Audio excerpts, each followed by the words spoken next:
Recording studio Alamnagar Madhepura. थोड़ी प्यारी में देख पगल आइल बारे, जहिया पे मोबाइल धराइल बारे। थोड़ी प्यारी में देख पगल आइल बारे, जहिया पे मोबाइल धराइल बारे।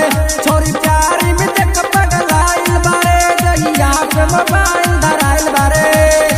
कैसे मिली छोरी अरबा, कैसे मिली छोरी अरबा, पांगे रतिया में भइल बाटे हाला, देख गौहर रतिया में भइल बाटे हाला, देख गौहर रतिया में गौहर रतिया में गौहर रतिया में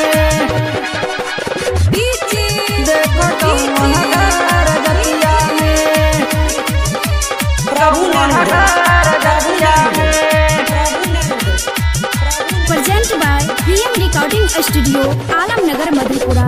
अब कैसे खेली छोरी प्यार वाला खेल हो, अब कैसे खेली छोरी प्यार वाला खेल हो।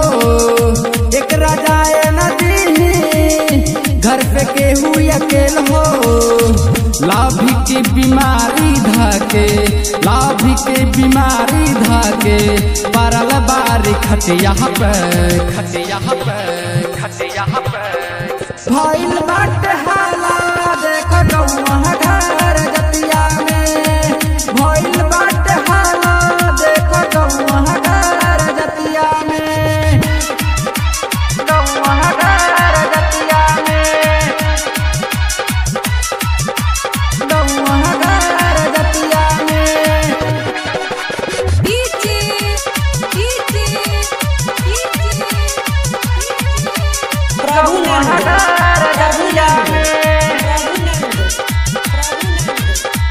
Present by PM recording studio Alamnagar Madhepura.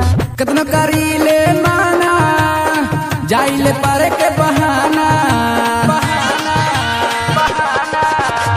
कितना करीले माना, जाइले पारे के बहाना। यार बाप में घूमे बाजारिया, साथ में खाए ले खाना। ला भर के नाम छौरी, ला भर के नाम छौरी, लिखाइला नतिया पे भइल बाटे हाला, देख गौहर रतिया में भइल बाटे हाला, देख गौहर रतिया में देख गौहर रतिया में गौहर रतिया में गौहर रतिया में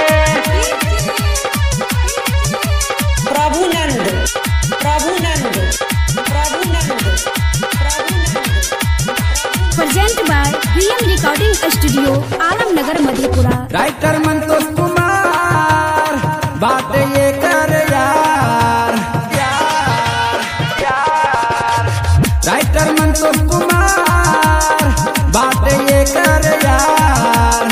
अफिकसियाना के बिना होला ई बेकरार। माई बापी कतनो कहेले, माई बापी कतनो कहेले, रहे नाही बतिया हमें भइल बाटे हाला, देख गौआ